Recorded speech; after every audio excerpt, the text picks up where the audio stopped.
아무리 나에게 좋은 점이 있고 선한 일이 있다 할지라도 그 일이 나를 만약에 교만케 한다면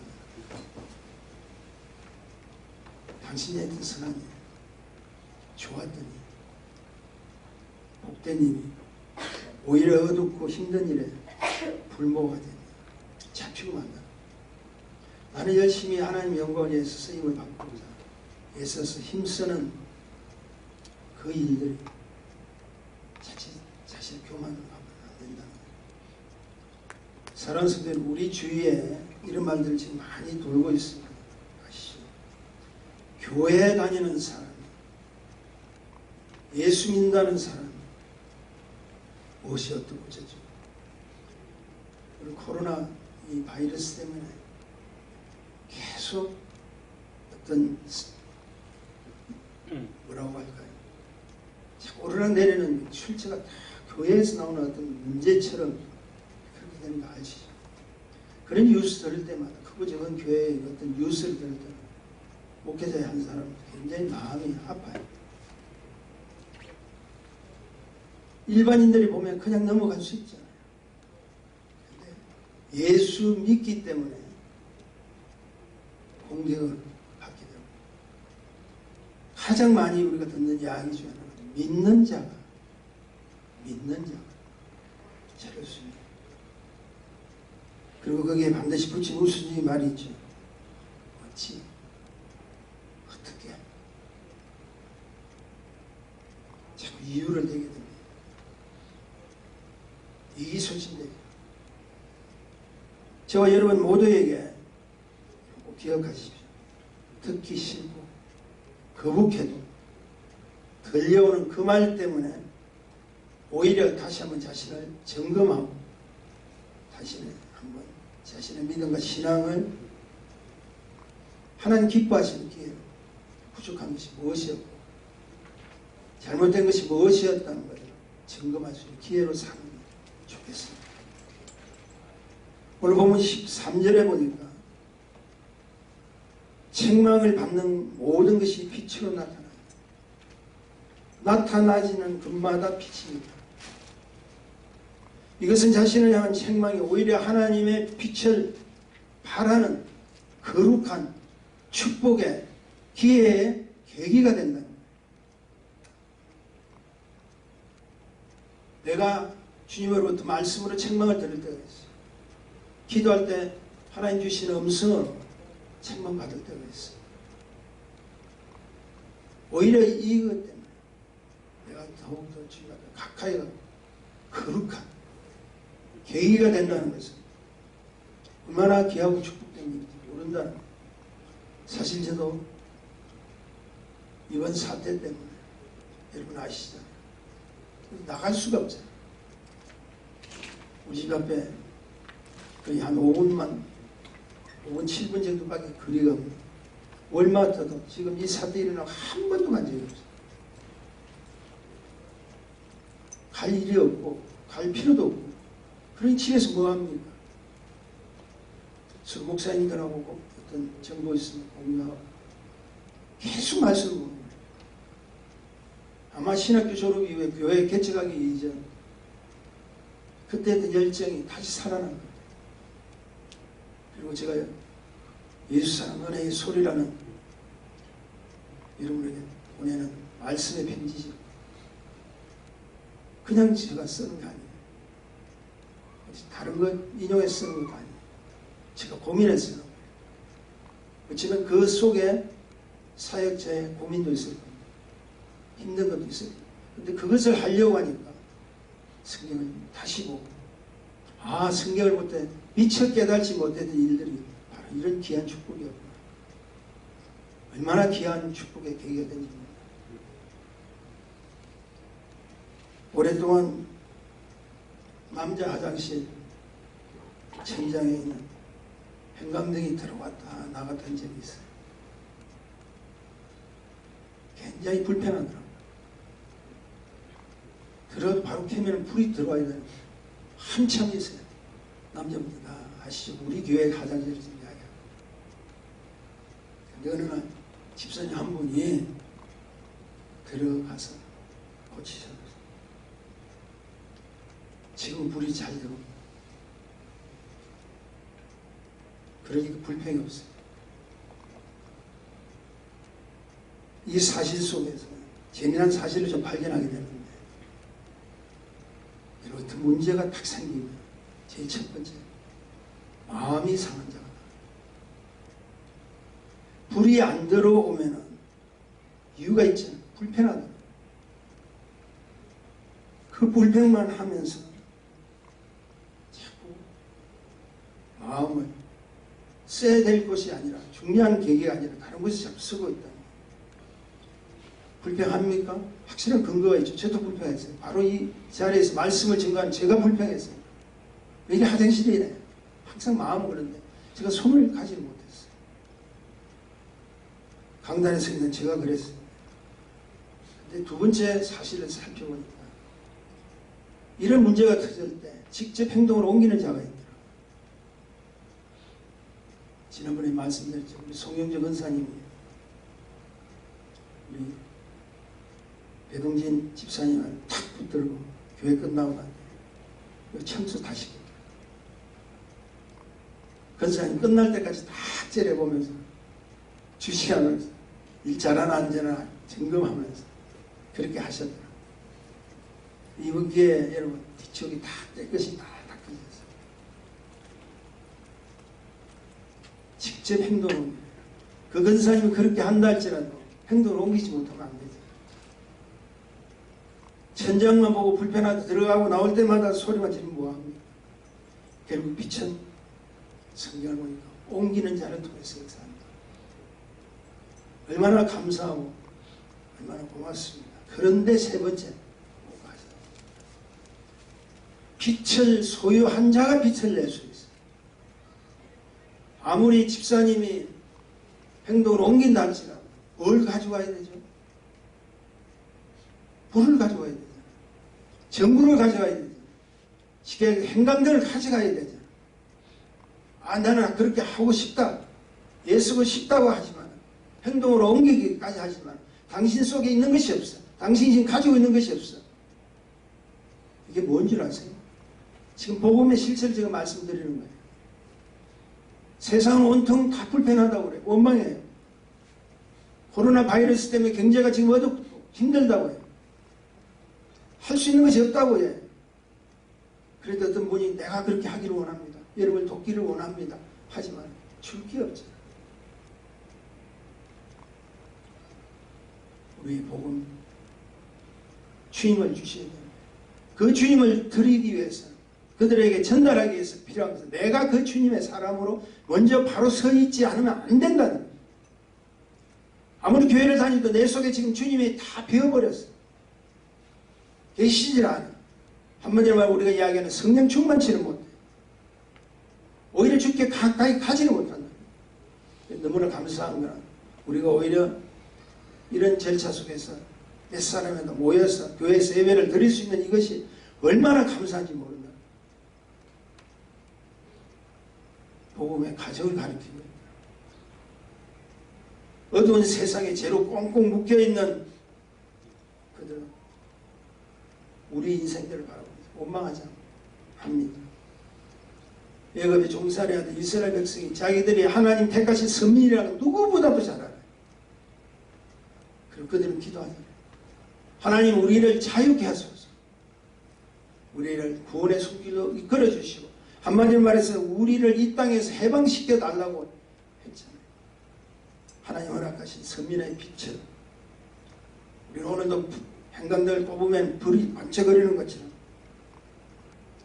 그런 이유가 다 우리 속에는 있지만 나갔다 깜빡 그리고만 있어요.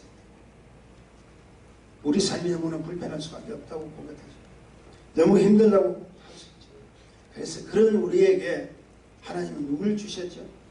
하나님의 모든 정권을 대리자 하신 모세를 보내주셨죠. 이 땅에도 지금도 깜빡깜빡 왔다 갔다 하는 인생들이 얼마나 많은지 몰라요. 직접 이 땅까지 오신 님, 행함으로 실천하신 누굽니까? 주님이 오셨죠. 그 주님이 우리 인생을 밝힐 도구가 되셨으니까 이 땅을 향한 빛이 밝혀졌다는 거예요. 그게 무엇이? 복음이라. 요한복음 8장 12절에 이런 말씀이 있습니다. 예수께서도 일러 가라사대 나는 세상의 빛이니 나를 따르는 자는 어둠에 다니지 아니하고 생명의 빛을 얻으리라. 주님을 따라갔더니 그분으로부터 뭘 얻었다고요? 빛을 얻었는데 그 빛이 무슨 빛이라고요? 생명의 빛을 얻었다. 그냥 불평하는 것이 아니라 상상만 하는 것이 아니라 원론만 깨는 것이 아니라 이유를 따지는 것이 아니라 그분한테 가야 돼요. 교회 예배에 참석 못하다 할지라도 주님 전에 향해서 기도했던 다니엘과 세 친구들처럼 주님 가까이 기도하세요. 그러므로 빛을 소유하자면 생명이 참된 우리들의 성도가 가질 빛이랍니다. 그 사실을 마태복음 5장 14절에 이렇게 말하고 있습니다. 너희는 세상의 빛이라 산에 있는 동네가 숨기지 못하리라. 그렇다면 세상의 빛이라신 주님의 그 빛이 이제는 너희는 세상의 빛이라고 바꿔져 버려요. 우리에게 허락해진 생명의 빛 대신 예수 그리스도의 그 빛이 이제는 너희는 세상의 빛이라고 바꿔 나오신다. 그 빛이 뭡니까? 오늘도 하나님의 자녀로서 하나님께 영광 돌리고 당신의 생명의 빛을 비춰줄 바로 성도, 저와 여러분의 빛이 필요하다. 그러므로 확실한 증인의 삶을 살아야 하는 성도는요, 가장 중요한 생명의 빛 대신 주님이 자신의 심령에 내주하지 않으면 안 된다.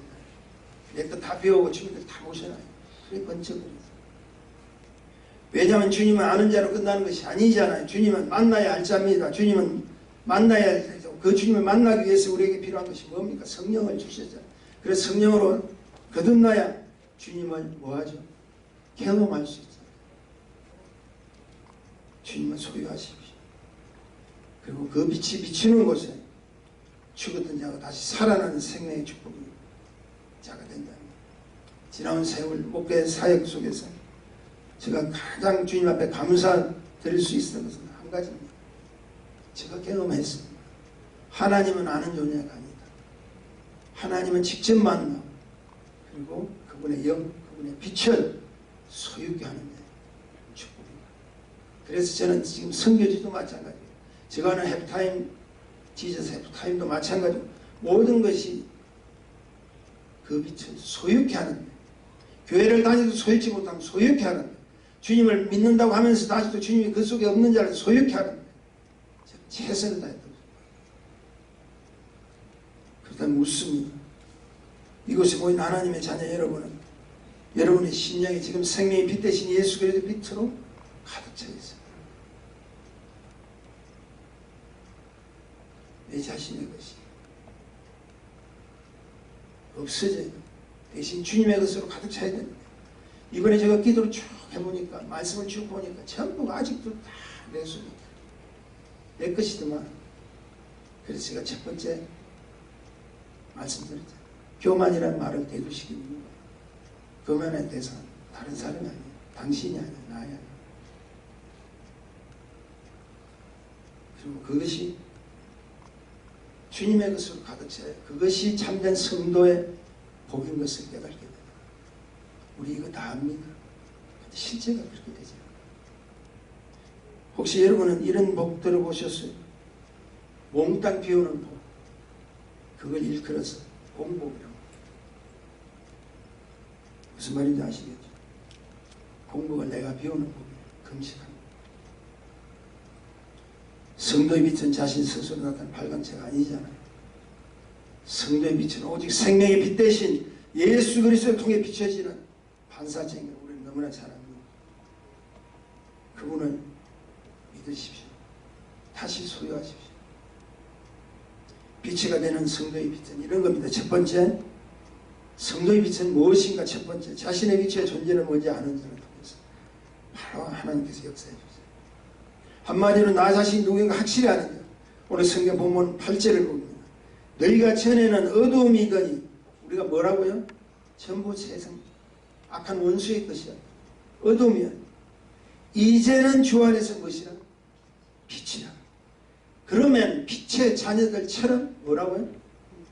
행하라. 이제 너희가 옛날은 아니라는 거죠. 과거의 사람도 아니라는 거죠. 주님 밖의 사람도 아니라는 거죠. 옛날에 마귀에게 잡혔던 어둠의 사람이 아니라는 거죠. 지금은 이제는 생명의 빛 대신 그분을 믿는 주 안에서의 빛이다. 그러므로 너희는 빛의 자녀들처럼 행하라. 이것은 주님 안에서의 자신의 실체는 이제는 내가 어둠에 속한 자가 아니라 주 안에서 빛의 존재인 것을 분명히 아는 자랍니다.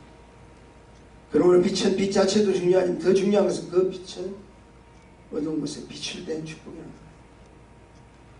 밝았다 하는 그 자체에서 머무는 것이 아닙니다. 아, 나는 밝았어. 이제 나의 속에는 너무 감사해. 전부 주님의 것으로 가득 찼어요. 그렇다면 그 빛을 통해서 자신의 존재를 다시 확인하고 그 존재가 가치가 있고 필요가 하다면 비추라. 그래서 성경은 이제는 주 안에서 빛이라. 빛의 자녀들처럼 행하라고 말씀합니다. 우리가 섬기는 교회, 우리가 사는 자신의 가정, 일하는 일터에서 행하는 것은 자신의 존재를 밝히는 것 같습니다. 교회를 떠난 여러분의 사업자가, 교회를 떠난 여러분의 삶의 터전 비추십시오. 그 비추는 자는 뭐라고 했죠? 자기의 실제와 위치를 아는 자입니다. 불행한 자가 누군지 아세요? 자신의 존재를 모르는 자. 왜냐하면 내가 누구인가를 알아야 감사가 나고 그 관객 속에서 하나님이 이를 기쁨으로 뭐하죠? 감량할 수 있죠. 감당할 수 있죠. 즐거움을 할 수 있죠. 이번 바이러스를 통해 교회가 문 닫은 것 중에 하나가 성김자의 자세가 교회뿐 아니라 어느 곳에든지 빛의 사람으로 보여줄 수 있는 위치를 다시 한번 확인하라는 것을 가르쳐 주는 것 같아요. 여러분 기억하십시오. 우리는 세상을 싸우러 온 것이 아닙니다. 이미 우리 주님이 이기신 그 세상은 그리스도의 빛으로 그들에게 주님의 용서와 사랑을 통해서 승리로 왔다는 것이에요. 중세 십자군 아시죠? 모슬렘이 빼앗겼던 성지 예루살렘을 찾기 위해서 유럽의 각 나라들 모여서 연합된 군대입니다. 자신의 옷에 십자가를 다 꺼내요. 붉은색 십자가를 꺼내요. 말도 그렇게 해서 예루살렘 성지를 찾기를 원해서 십자군 원정이 있죠. 근데 그 사실 여러분 십자가 사건은 십자가군 뭡니까? 십자군을 통해서 여러분 사건을 아시죠? 그들의 행보는 오직 싸우는 데만 있어요. 점령하는 데만 있어요. 얼마나 많은 사람들을 피를 흘리게 하고 많은 사람들을 잔인하게 죽였던지 그 결과가 사실 지금 9.11 사태까지 다 일어난 것이 그 휴유증입니다. 십자군으로 가서 그들을 점령하고 그들을 잡았습니다. 주님의 사랑과 위로를 주기라는 것이 아니라 모든 목배이고 모두 죽여도 잔인하게 죽는 게 십자군입니다.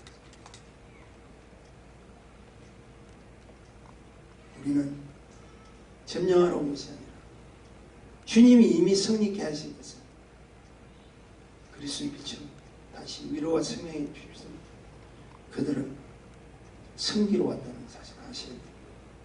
성도의 빛 두 번째는 하나님 나라를 사모하는 자에게 반드시 임합니다. 우리 인생의 가장 아름답고 멋진 축복은 하나님 나라 천국 가는 거 아닙니까? 그 사실에 확실한 자는 하늘에 대한 소망이 있잖아요. 저와 여러분이 오늘도 어렵고 힘든 가정 가운데서 이곳에 있다는 그 소망 때문에 기쁨으로 지금 있는 거 아닙니까? 이것은 다시 말해서 자신의 존재 가치를 확실하게 보장된 생명의 주가 있다는 사실을 아는 거예요. 그래서 우리가 찬송가 82장 나의 기쁨 나의 소망 되시는 나의 생명 되신 주라고 찬양할 수 있잖아요. 오늘 본문 9절 10절에 이렇게 이야기하고 있습니다. 빛의 열매는 모든 착함과 의로움과 진실함이 있는 것이라 주께 기쁘시게 할 것이 무엇인가 시험하여 보라. 우리 주님이 기뻐하시는 것이 무엇인가를 한번 생각해봐. 그리고 행동해봐. 저와 여러분은 이미 주 안에서 하나님의 백성이잖아요. 그렇다면 하나님 백성인 우리가 하나님 그분을 나라의 영광을 위해서 사모하는 우리가 하나님 축복을 위해서 우리가 쓰임받는 우리가 해야 될 일이 뭡니까?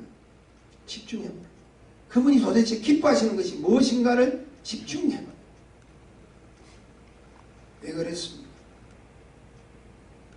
하나님 나라 그곳에는 입성하는 하나님의 자녀들의 상급을 준비하고 계시다. 이 땅에서 보장받은 생명의 축복으로 끝내지 말라는 거죠. 나를 부르신 그분의 나라에 입성할 때 하늘께서 우리에게 준비하시고 제공해 주신 그 상은 상상도 할 수 없다. 엄청난 축복이야.